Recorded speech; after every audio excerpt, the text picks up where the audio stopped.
오케이 롯데야 사익동 오리지널 아이고 롯데야의 우피입니다. 안녕하십니까. 네, 오늘 1월 12일이 아니고 1월 26일 인사를 드리고요. 오늘은 두 개의 소식을 가지고 왔는데 먼저 강리호 선수 얘기를 좀 해보려고 해요. 사실 아직 이제 계약을 못 하고 있는데, 사실 뭐 강리호 선수도 강리호 선수지만 우리 팀의 자투수가 사실은 진짜 막 없거든요. 그래서 일단 강리호 선수의 성적과 그 특이점들 이런 거 약간 좀 제가 조사를 해봤는데, 그런 거를 조금 얘기를 해보고 그 다음에 우리 팀에 지금 있는 자완 투수들이 누가 있나 이런 것도 한번 살펴보고 하도록 하겠고, 사실 지난 시즌에 좌우놀이 때문에 굉장히 사실은 실패를 많이 해서 사실 굳이 자투수가 꼭 필요할까라는 생각도 했는데 그 생각을 조금 더 얘기를 해보도록 하겠습니다. 그리고 두 번째는 최준용 선수의 짧은 인터뷰가 있는데, 최준용 선수가 18번으로 백넘버를 바꿨는데 우리 팀 18번이 사실 그렇게 막 성과가 좋지를 않았거든요. 그래서 요 얘기도 짧게 한번 해보도록 하겠습니다. 일단 오늘 메인 소식은 강리호 선수와 저완 투수에 대한 얘기인데, 자, 일단은 그 강리호 선수, 그러니까 강윤구 선수죠. 네, 강리호 선수는 일단 그 아직 계약을 못했는데, 우선은 지난해 가장 우리 팀 중간에서 많이 뛰었던 자투수 두 명이 모두 지금 없어진 상태예요. 김유영 선수는 LG로 갔고요.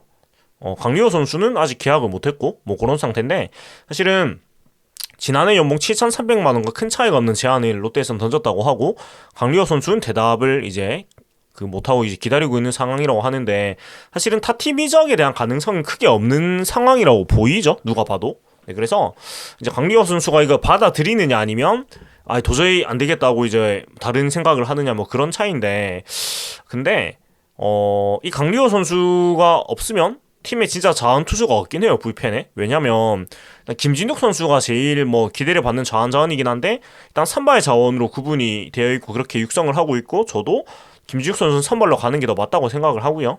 그리고 영입한 베테랑 차우찬 선수는 사실 뭔가 기대를 하긴 사실 어렵죠. 그러니까 잘 해주면 좋지만 사실 그런 어떤 실질적인 기대는 굉장히 낮게 잡고 영입한 거라고 사실 봐야 되고, 그리고 신인 드래프트에서 6라운드에 이태영, 9라운드에 장세진 선수 자원 투수를 모집을 하지만은 당장 이 선수들이 1군에서 뛰고 하지는 못할 거예요. 그렇기 때문에 결국은 그 현재 상태면은 팀에 자원 투수가 없는 상태. 그러니까 1군에서 뛸 수 있는 자원이 반즈 김진욱 뿐인데 둘 다 선발 자원이기 때문에 불펜진에 이제 선발 자원이 없는 거죠. 예, 그런 상황인데, 지난 시즌 같은 경우에는 그 자타자가 올라오면은 김용 선수가 많이 올라왔어요. 근데 김용 선수는 자투수 상대로 안 좋았어요. 피안타율 3할 3푼 6리, POPS 0.879로서 우타자하고 거의 비슷한 그런 성적을 보여줬고, 강리호 선수 역시 좌타자 상대로 피안타율 2할 9푼 7리, POPS 0.713으로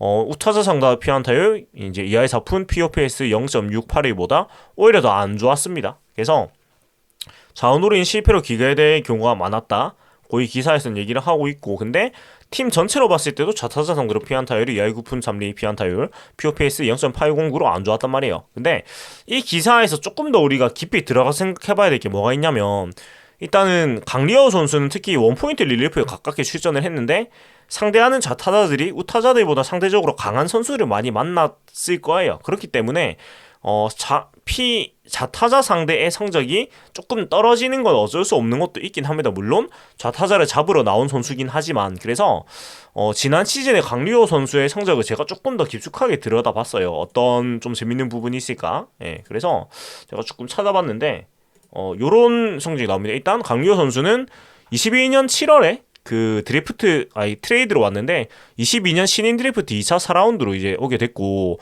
이때 이 2차 4라운드 지명권으로 NC가 데려간 선수가 원광대 4번 타자 유격수 조효원 선수예요.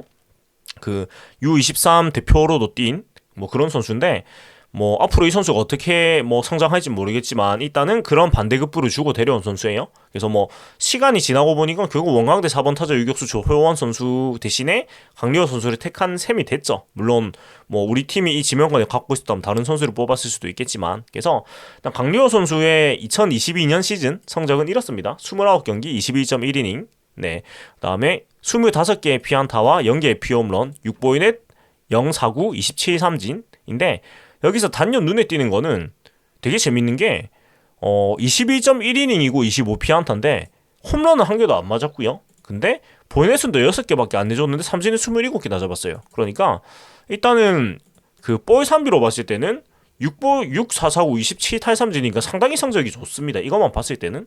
근데 또 피안타는 이닝당 한 개 이상을 또 내줬단 말이에요. 네. 이거 사실 저는 이 기록을 좀 보면 좀 신기했던 게 볼넷과 삼진이 비율이 이렇게 좋을 줄 몰랐거든요. 그래서 이 강리호 선수의 탈삼진 능력만큼은 살아있었고 이렇게 볼넷이 작게 내주는 스타일이 아닌데 제구만큼은 괜찮았던 시즌이었나 이런 생각을 해보게 됐고 그 좀 제일 재밌는 건 이 부분이거든요. 이 평균 자책점과 FIP의 수치 차이가 거의 4점대가 차이가 나요. 그러니까 이런 경우는 사실 진짜 잘 없거든요. 그러니까 평균 자책점이 5.48인데 수비 무관 평균 자책이 2.79다. 이런 거는 강리호 선수가 나올 때 유독 수비에서 실수가 많았다는 뜻인데 어떻게 이런 수치가 나올 수 있나라는 생각이 들고 사실 이 방어율 ERA 평균 자책과 FIP 네. 이 수비 무관 평균 자책의 이 차이를 봤을 때는 강리호 선수 입장에서는 충분히 조금 더 이제 요구를 할 수 있다고 생각을 할 수도 있는 그런 기록이에요. 왜냐면 이렇게 차이가 크지 않고 사실 투수의 능력으로 보통 평가를 할 수가 있는 이 볼넷 삼진 비율 그리고 평균 자책과 수비 무관 평균 자책 수치들이 사실 강리호 선수 입장에서는 괜찮은 성적을 냈거든. 사실 괜찮은 게 좋은 성적이에요. 이것만 봤을 때는. 근데 또 밑으로 내려가서 보면은 우타자와 양타 그러니까 그 스위치 타자도 이제 우타석에 들어섰겠죠. 그래서 우타자를 상대로 했을 때는 28타석의 승부를 해가지고 6피안타 3, 4, 4, 9, 12 삼진 슬래시 라인이 피안타율 2할 4푼, 피출루율 3할 2푼 1리, 피장타율 3할 6푼, POPS 0.68을 기록을 했어요. 뭐 나쁘지 않은 수치입니다. 그리고 역시 이 삼진 볼넷 삼진 비율은 상당히 훌륭했어요. 그리고 좌타자와 양타 상대 좌타자 상대로는 71타석을 승부를 해서 그러니까 일단은 거의 3배 가까이 차이가 나죠. 2배하고 조금 더 2배 반 정도 차이가 나는데 그 정도 많은 승부를 해서 20피안타 4, 4, 4, 9, 17 삼진 역시 좌타자 상대로도 볼 3비는 굉장히 좋았습니다. 근데 슬래시 라인이 POPS 피타율 피안타율 3할 3리 피출루율 3할 4푼 3리 피장타율 4할 9리 POPS 0.752를 기록을 했어요. 그래서 토탈을 하고 보니까 이제 이런 성적이 나왔는데 근데 조금 더 살펴보면은 또 이런 기록이 있습니다. 지난 시즌에 강리호 선수는 승계 주자를 18번을 18명을 가지고 이제 그 등판을 했는데 이 중에서 득점 허용을 한 점수는 5점이에요. 그러면 기출루자 득점 허용률이 27.8%예요. 소위 이제 분식회계라고 하는 분식률이 27.8%였다고 얘기를 할 수가 있는데 근데 2022년 롯데의 팀 불펜 성적이 이래요. 그 분식 회계율이 소위 분식률이 36.5%예요. 그러니까 강리호 선수 입장에서는 자신의 이 분식률이 팀 평균 분식률보다 거의 10% 가까이 낮았단 말이에요. 9% 정도 낮았죠. 9% 정도 낮았기 때문에 사실 지난 시즌 연봉 정도의 대우는 굉장히 좀 불합리하다고 충분히 생각을 할 수 있는 것 같기도 해요. 이렇게 보니까. 근데 이제 팀 입장에서는 사실 좌타자 스페셜리스트인데 그 기대에 부응을 못한 것도 있고 일단은 출장 경기 수와 이닝 수가 너무 작죠. 그러니까 사실 이 좌타자 원포인트 릴리프라는 역할을 한다면 사실 보통은 이제 60경기 이상의 등판을 하고 40이닝 이상 투구를 해야지 어느 정도 역할을 했다고 또 얘기를 할 수가 있는데 사실은 출장 경기 수나 이닝 수가 너무 작았어요. 그렇기 때문에 사실 이런 강윤구 선수 입장에선 잘했다고 주장할 수 있는 성격들이 있지만 그렇게 대우를 못 받는 것도 어느 정도 있는 것 같아요. 그래서 이런 부분들이 좀 있었고 조금 더 살펴보면은 득점권과 타자 주자 있을 때와 주자 없을 때 성적은 이렇게 나뉘어집니다. 득점권일 때는 피안타율 3할 9푼 3리, 피출루율 4할 2푼 4리, 피장타율 6할 4푼 3리, POPS 1.057로 굉장히 안 좋았는데 또 주자가 있을 때도 비슷해요. 피안타율 3할 4푼 8리, 피출루율 3할 8푼 8리, 피장타율 5할 2푼 1리, POPS 0.910으로 안 좋았고 근데 주자 없을 때는 굉장히 성적이 좋아요. 피안타율 2할 9리, 피출루율 2할 10푼 7리, 피장타율 2할 9리, POPS 0.486인데 그러니까 이런 것들을 우리가 종합해서 보면 뭐냐면 이 보이넷 삼진 비율이 상당히 훌륭했으며 평균 자책과 수비 무관 평균 자책의 갭이 굉장히 크고 수비 무관 평균 자책을 봤을 때는 1.79라는 굉장히 좋은 성적을 기록을 했는데 이것이 좋게 평가를 못 받는, 그리고 출루 허용률도 사실 팀 평균보다는 9% 가까이 낮았음에도 좋은 평가를 못 받는 거는 득점권하고 주자 있을 때 주자 없을 때 상황을 보니까 이렇게 되는데 이 보이넷 삼진과 이 득점 이런 숫자를 보면은 주자 없을 때는 47타석의 승부를 해가지고 굉장히 훌륭했어요. 승부에서 9안타만 맞았고 4보이넷 13삼진을 잡았는데 문제는 주자 있을 때 득점권 이때 사실 막아주라고 있는 역할의 선수인데 그때는 사실 많은 안타를 맞고 많은 실점을 했단 말이에요. 그러니까 사실 물론 이래서 원포인트 릴리프라는 역할이 어렵긴 해요. 워낙에 이닝수가 작다 보니까 한 점 먼저도 방어율이 굉장히 많이 올라가게 되어 있는데 하지만 본인의 역할이 그거기 때문에 그건 어쩔 수가 없어요. 그래서 사실 그 원포인트 릴리프 선수들은 평균 자책만 가지고 평가하는 건 저는 조금 어렵다고 생각을 하거든요. 그러면 결국 그 시점을 했을 때의 상황의 치명도나 아니면 제일 중요한 게 결국은 저는 이 기출루자 득점 허용률이라고 생각을 하는데, 근데 물론 이 27.8%도 낮은 수치는 절대 아닙니다. 높은 수치인데 우리 팀 불펜 평균에 비하면 그래도 9%가 낮기 때문에 강윤구 선수가 전혀 가치가 없는 자완 논포인트 요원이냐라고 물어보면 그렇진 않습니다. 제가 봤을 때는. 그러니까 훌륭하다고는 못하겠어요. 근데 우리 팀 사정상의 강윤구 선수 정도의 자완 논포인트 선수는 필요한 선수예요. 그래서 저는 쭉 기록을 살펴봐서 저는 사실 이 찾아보기 전에는 굳이 강윤구 선수를 그렇게까지 잡을 필요가 있나? 그러니까 그 정도의 자완 투수란 이유만으로 쓸 이유가 있을까라는 생각을 했는데 쭉 살펴보니까 좀 아쉽지만 그래도 우리 살림에서는 이 정도 선수가 그래도 필요하구나라는 생각이 저는 사실 조금 들었거든요. 물론 아쉬운 점은 좀 많지만 하지만 이제 개선이 많이 된 부분이 지난 시즌에 일단 보이넷 부분이 많이 개선이 됐고 적어도 보이넷 삼진 비율이 상당히 좋겠고 이 FIP 수치가 좋기 때문에 조금 더 이제 기회를 주면은 역할을 할 수 있다고 생각을 하고, 그리고 사실 그냥 데리고 온 게 아니고 사실 2차 4라운드 지명권을 주고 데리고 온 선수이기 때문에 사실 1년 반만 쓰고 이렇게 이 선수를 활용하지 못하는 건 상당히 아까운 일이라고 저는 생각을 하거든요. 그래서 종합적으로 따져봤을 때는 저는 강리호 선수가 그래도 필요한 쪽이라고 생각을 해요. 물론 엄청난 게 뭐 좋은 대우로 해주기는 힘들겠지만 그래도 지난 시즌의 연봉보다는 조금 더 챙겨줘도 되지 않을까라는 생각 정도는 드는 것 같아요. 네, 그러니까 뭐 딱 이분법으로 얘기해서 강리호가 우리 팀에 필요하냐 안 하냐 물어보면 저는 필요합니다라고 얘기를 할 것 같아요. 이렇게 좀 살펴보고 나니까.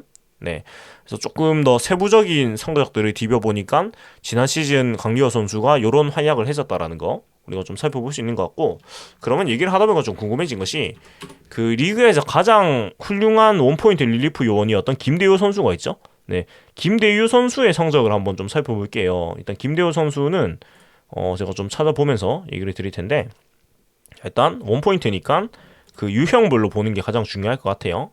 그래서 유형별로 한번 이렇게 보겠습니다. 네, 유형별로 보니까 일단은 김대유 선수는 이랬어요.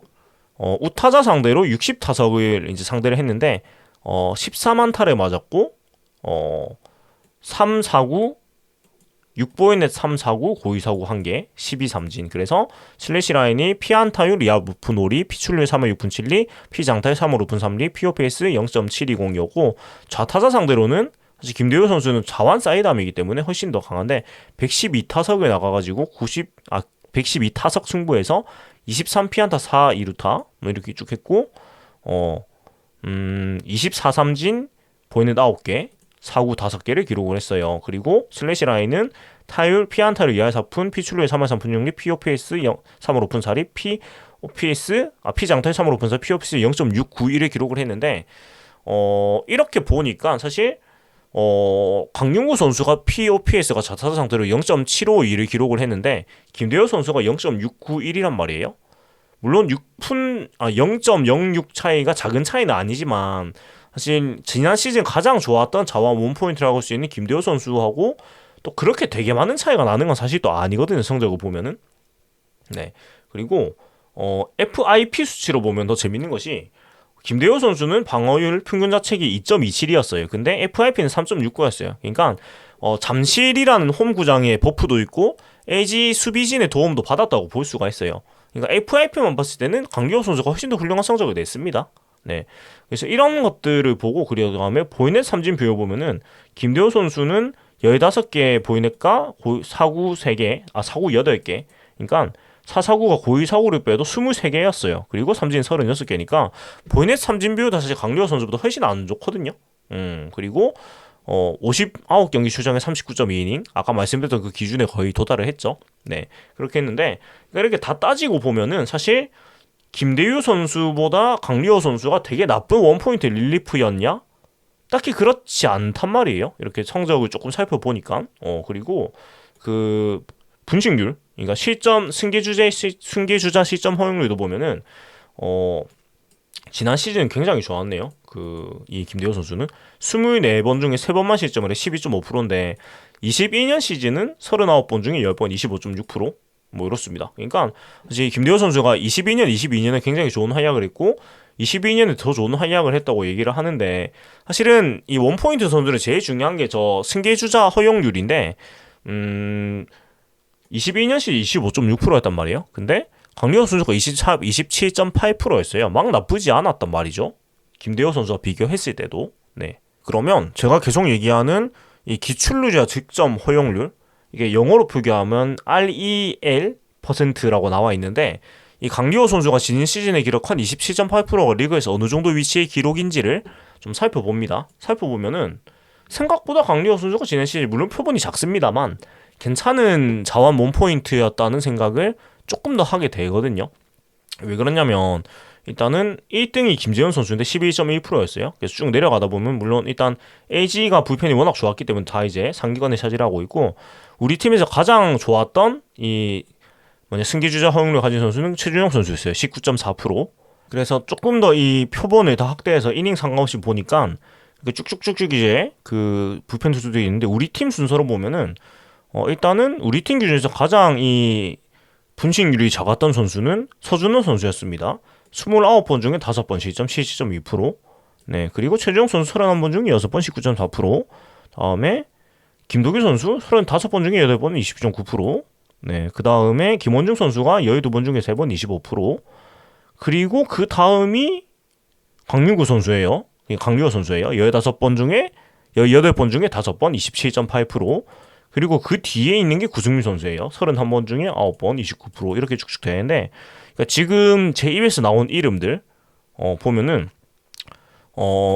강윤구 선수 위에 있는 선수가 김원중 우리 팀에서 김원중, 김도규, 최준용 이렇게 있고 서준원 선수도 있지만 근데 이제 서준원 선수는 뭐 지난 시즌 후반기에 굉장히 좋았으니까 뭐 그렇게 일단 얘기를 빼놔도 최준용, 김도규, 김원중 선수 확실한 불펜 승리조 선수들이죠.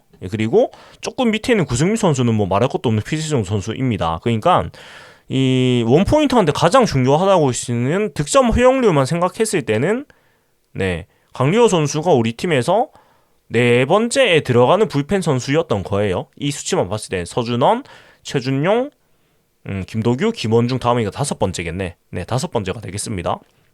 그러면 넓게 생각을 해볼 때 이 선수가 우리 팀에 필요하다는 결론이 나와요. 결론이 나오는데 다만 그 지금 협상이 진행이 원활하지가 않고 아직도 계약을 못하고 있는 이유가 뭘까라고 생각을 한다. 그러니까 사실 제가 이 정도로만 찾아봐도 대충 이 선수가 필요하구나 나오거든요. 특히 우리 팀에 불펜 선수가 진짜 없기 때문에 그러니까 조금 다시 돌아가서 우리 팀에 불펜 선수가 얼마나 없냐면 그 좌완 불펜이 얼마나 없냐면 네 일단은 현역 선수와 군부로 선수 다 합쳐서 좌투수가 11명밖에 안 돼요. 쭉 보면은 김진욱 선수, 김강현 선수, 반지 선수, 좌우찬 선수, 조준혁 선수, 이태현 선수, 장세진 선수, 그리고 강리호 선수 이제 물음표를 일단 가로를 쳐놨는데 이렇게 쳐도 11명이거든요.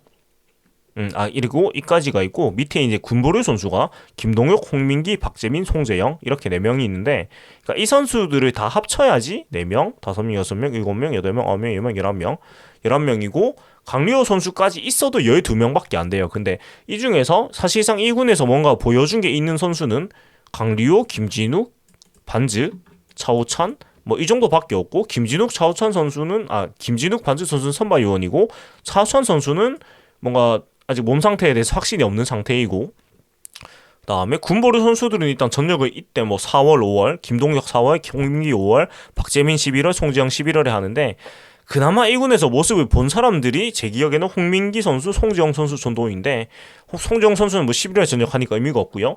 홍민기 선수가 그나마 올해 전역을 하는 거 정도가 있어요. 그러니까 우리 팀에 있는 자원 선수들 중에서 그나마 1군에서 던져본 경험이 있는 사람 중에서 불펜으로 나올 수 있는 사람은 홍민기 선수밖에 없다는 거예요. 이렇게 가면은 차우찬 선수 더 불확실하니까. 네. 그렇게 치면은 강리호 선수가 필요한 거예요. 이렇게 정리를 하고 보니까. 근데 앞에 말씀드렸듯이 왜 이 계약 상태가 지지부진할까라고 돌아가 보면 이거는 제가 나무위키에서 잠깐 본 건데 이 강리호 선수의 특이한 성격이 한몫하고 있지 않나라고 생각하는데 여기 항목을 보면 물론 나무위키니까 그냥 썰일 수도 있지만 그 신인의 2009년에 모자 안에 커다랗게 연봉킹이라고 써놓고는 국내 최고 연봉 선수가 되는 것이 꿈이라고 당당히 밝혔고 그해 연말 연봉 협상 때 호기롭게 100% 인상을 주장하고 나와 구단을 당황시켰다고 해요. 그 당시에 시즌 성적은 삼성 EPA 세이브 평균 자책 5.51이었어요. 그리고 도의원 연봉킹 그 자리 지우더니 2010년 시즌을 시작하면서는 모자 안쪽에 야구왕이라고 썼는데 강윤구는 최근에 시즌용 새 모자를 지급받아서 목표도 바꿔 적었는데 연봉킹이라고 썼더니 도만 밝히는 것처럼 보이는 것 같아가지고 야구왕으로 바꿨다면서 이렇게 얘기를 했는데 연봉킹을 포기한 거냐고 묻는 기자의 질문에 야구왕이 되면 연봉킹은 자동으로 될 거요? 이라고 대답을 했다고 하면 보니까 일단 강윤구 선수의 성격이 굉장한 4차원이다. 굉장히 특이한 성격이다. 그러니까 이거는 아마 자이언츠 TV 보시면서도 많이 느끼셨을 것 같은데 굉장히 성격이 범상찮은 선수입니다. 네. 비범한 선수입니다. 예. 그리고 뭐 뒤에 또 항목을 보면은 뭐 말루 상황에서 변화구로 넣어서 3준 잡을 수 있다가 증명하겠다면서 변화구만 던지다가 연속 밀어내기를 밀어줬다는 인터뷰를 보면은 확실히 이 비범한 사람이다. 그리고 요 연봉 협상에 대해서는 NC에서도 똑같은 그게 있는데 2018 시즌 막판까지 좋은 성적을 기록하자 2019 시즌 스프링캠프 출발 후에도 연봉 협상을 구단 측과 줄다리기를 하다가 결국 인상된 연봉에 도장을 찍었는데 정작 시즌 중반까지 안정적인 모습을 전혀 보여주지 못해서 NC 팬들이 미움을 사기도 했다.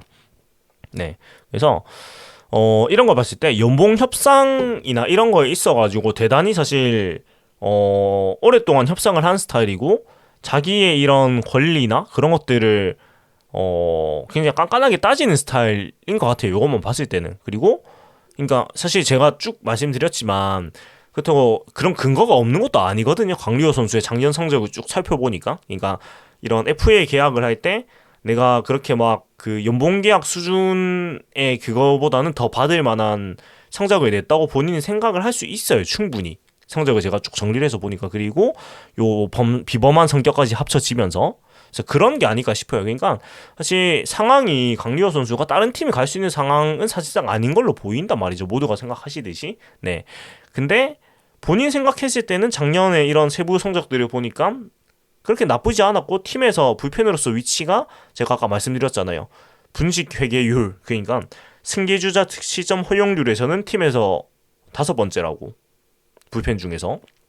그러면 조금 더 대우를 받아도 된다고 충분히 생각을 할 수가 있고 저도 그러고 보니까 조금 더 대우를 해줘야 된다고 생각이 들거든요. 왜냐면은 팀의 상황상 강리호 선수가 귀한 입장이기 때문에. 근데 팀 입장에서는 또 그렇게 생각을 안 하거나 아니면 강리호 선수가 아까 신인 시절 100% 인상을 얘기했던 것처럼 너무 이뤄주기 어려운 것을 계속 이제 관철을 하려고 한다거나 이런 상황이 아닐까라는 생각이 들어요. 그래서 제 생각에는 결국은 강리호 선수가 돌아오긴 할 것 같아요. 근데 이제 그 이견 차이를 얼만큼 좁히냐에 달린 것 같고 뭐 스프링 캠프 가기 전에는 정리가 되는 게 제일 좋은데 이미 사실 투수조 대다수는 넘어가 있는 선수고 그런데 일단은 본 스캠이 시작되기 전까지는 어떻게 좀 해가지고 강리호 선수가 합류한 상태로 가는 게 저는 좋겠다고 생각하고 왜냐면 또 우리 팀이 윈나우를 달려야 되기 때문에 그러면 강리호 선수가 필요해졌어요. 더더욱이. 그래서 어느 정도 좀 그래도 그 괜찮은 그런 대우를 해줘서 같이 갔으면 저는 좋겠어요. 여러 가지를 살펴보니까. 그래서 강리호 선수에 대해서 좀 길게 얘기를 했는데 저는 필요하다고 생각한다로 정리하고 넘어가도록 하겠습니다. 그리고 다음은 최준용 선수 소식인데 요건 좀 빠르게 얘기하고 넘어가도록 하겠습니다. 네, 최준용 선수가 일단 등번호를 바꿨습니다. 지난해 뭐 선발로 가능성이 비쳤다가 마무리로 갔다가 셋업맨까지 거치면서 굉장히 많은 경험을 했는데 배운 게 많았다면서 한 보직만 맡았다면은 할 수 없는 수위 정도로 이제 좋은 경험들을 했다고 얘기를 했어요. 그래서 그 구속이 사실 지난 시즌 많이 왔다 갔다를 했어요. 그거에 대해서는 구속을 올리려고 팔을 내려서 던져보기도 했다. 시속 144km 정도였다가 하루 만에 154km도 나왔지만 팔에 무리가 왔다. 스스로 안 좋다고 느끼니까 별거를 다 해보려고 했다면서 방황하다가 내가 뭘 해야 할지 깨달았다고 얘기를 했습니다. 그래서 지난해 일단 삼진 포인트 비율이 굉장히 발전을 했다고 해요. 2.50에 4.50으로 거의 2배가 상승을 했는데 하지만 좀 꾸준하지 못하고 좀 기복이 있었어요. 그래서 지난 시즌 결과를 떠나가지고 실제 좋았다고 느낀 시기가 많지는 않았다면서 지난해 나의 경기력에 큰 영향을 미친 건 내 심리였다. 자신감이 있으면은 마운드에서 그 모습이 나온다. 이전에는 0볼, 노볼 투스트라이크에서 7태면 쳐도볼을 하고 가운데 직구를 꽂았는데 지난해에는 생각이 많았다. 타자가 속아주기를 바라는 마음도 있었던 것 같다면서 그게 아쉽다. 올해는 내 스타일대로 갈 것이라면서 본인의 스타일대로 정면승부하겠다는 의견을 밝혔고 또 18번으로 등번호를 바꿨어요. 이 번호는 뭐 김대호, 박세웅, 이인복, 윤성빈, 홍민기, 김동우 선수 등이 달았는데 사실 이 번호를 달고 잘 된 선수가 우리 팀에는 크게 없기도 하고 그래서 좀 우려가 있다고 하는데 56번에 있던 정성종 선수한테 다시 돌아갔습니다. 그래서 이거에 대해서는 18번은 신인 때부터 달고 싶어한 번호였는데 롯데에서는 많은 의미가 있더라. 다치거나 기복을 겪는 선배들이 있었다고 들었다.